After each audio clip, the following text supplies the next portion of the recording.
he took it out. Oh, boy, you. PFT OT Tuesday edition, where we talk about things we didn't have time to get to in PFT Live, and today we were truncated by a half hour due to the Royal Ascot. That's going to be and I've already gotten some complaints from people via email. We stand down for live sports, right?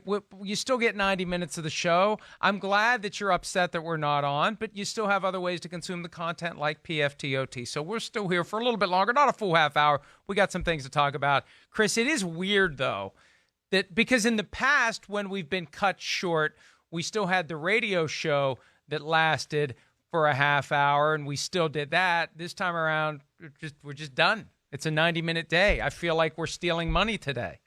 I feel like we're stealing money every day. Yeah, I'll take it. All right. 30 minutes less work, same paycheck. Let's do it. I'm game. It sounds good to me. All right, well, we got a little more work to do before we wrap up for today. And the two top quarterbacks drafted in 2016, creating some news yesterday, one indirectly, one directly. First, Carson Wentz, the second overall pick of the Eagles, down a man on his offensive line for the entire 2020 season. Brandon Brooks out for the year with a torn left Achilles. He had torn the right one previously, and we've heard before that once you tear one, you increase the chances the other one is eventually going to go for whatever reason. It went. He's done for the year. And this is a guy who is very highly regarded in NFL circles. PFF had him as the top guard last year, I believe. That's the text Pete's sending through right now. Let's make sure this is right. 2019 first, 2018 fifth, 2017 third. This guy is a rock on the Eagles offensive line, and he's done for the year. And this is one of the byproducts of guys working out on their own. Now, it may have happened under the auspices of working out with the team, but this occurs when guys work out alone, and it happens quickly. It happens not all that infrequently, and it happened to the Eagles, and now they're down a key offensive lineman, Chris. Yeah, it's a big loss. I mean, you stated it. I mean, Brandon Brooks has been one of the best guards, one of the best offensive linemen in football, ever since he got to Philadelphia through free agency a few years ago. I believe he came from Houston, if I'm calling that correctly off the top of my head. I mean, he's a special player. And, again, there's some moving parts there in Philadelphia that, this makes it harder. Of course, Jason Peters, he's gone. Andre Dillard, their first-round pick from 2 drafts ago, he's going to be taking over at left tackle. They've lost a few other linemen in free agency. So, now you're just mixing and matching a few other new pieces together to hope this works out. And a year like COVID-19, too, this is one of those years where you'd really like to go into camp with a healthy, ready to go, hey, this is our same offensive line or mostly the same guys from last year because, you don't get to develop that continuity and things like that. And also, I just think with Doug Peterson there and everything like that, too, man, we know Carson Wentz plays a little bit of a reckless style of football. And there's one other, issue you have to worry along those lines, too, about, again, the protection's not going to be as good. They're not going to be as strong and powerful up front without Brandon Brooks. And he tore his Achilles the first time around in the divisional playoff game against the Saints in 2018. The Saints, right. And he played every game in 2019. I mean, that's not an extended period of time to recover and rehab, get that thing surgically repaired, get yourself ready to go. And he was still the number one guard in football, according to PFF last year. So from the perspective of an Eagles fan, good news, he's shown he can overcome an injury like this. Bad news, he's going to be out for all of 2020 given the timing of the injury. And it's unclear what they're going to do. Larry Warford is still available. He was cut by the Saints earlier this year. Maybe they could bring back Jason Peters and shuffle some guys around. He's still available in free agency. But the Eagles have they have a challenge now, unanticipated, but inevitable. Stuff happens, guys get injured, and lightning struck for the Eagles.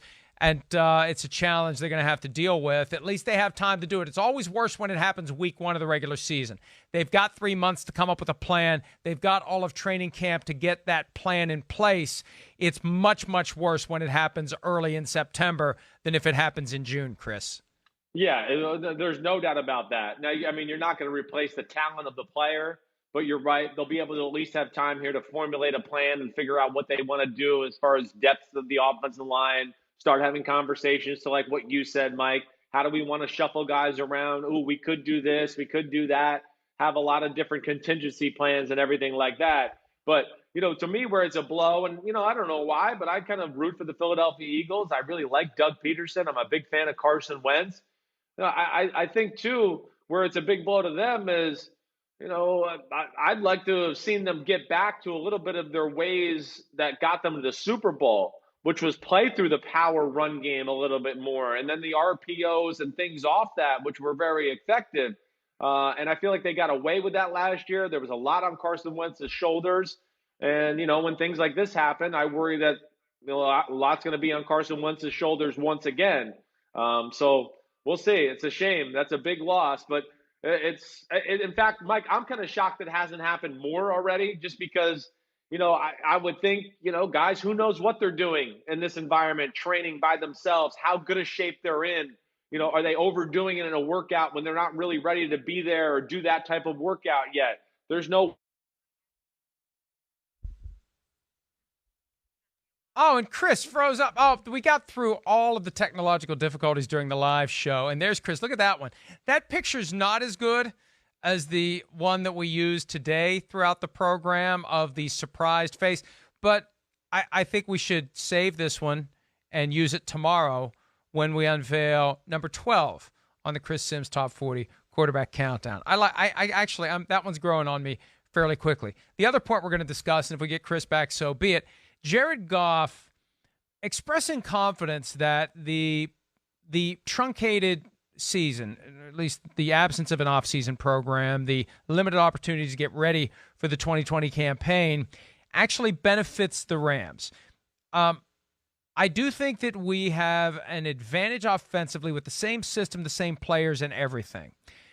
And Shereen Williams and I talked last week about, would you rather have continuity in your coaching staff, continuity among your players? And clearly there's continuity offensively in the coaching staff for the Rams. And Jared Goff is back. And the offensive line, for the most part, I think is back. They haven't had any turnover there. Andrew Whitworth considered retirement, but he returned. But Todd Gurley's gone. Brandon Cooks is gone. It's not the same players.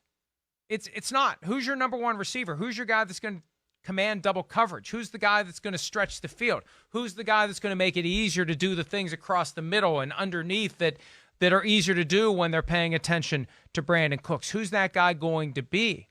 And without Todd Gurley there to soften up the offense, and we saw what's happened to that offense since Todd Gurley's injury issues have become, and I know he doesn't like people talking about it, but that knee's been a problem.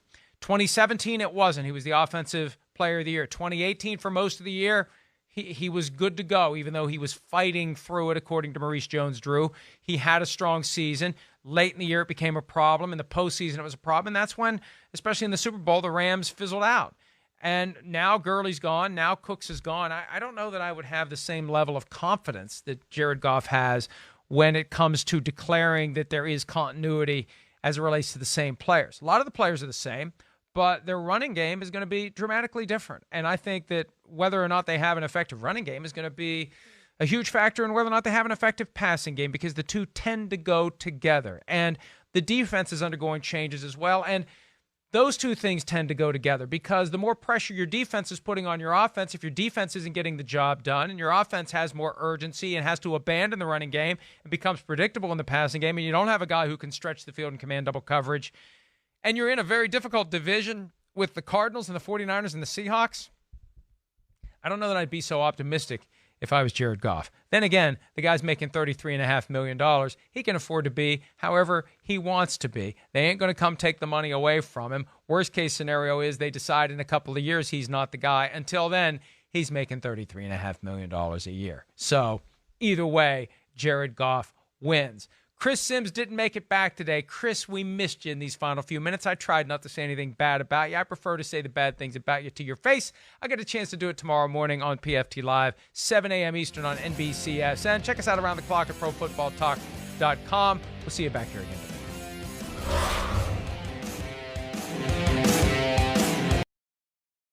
Hi, I'm Mike Tirico, and thanks for watching. Make sure to hit subscribe for the latest news and highlights from NBC Sports.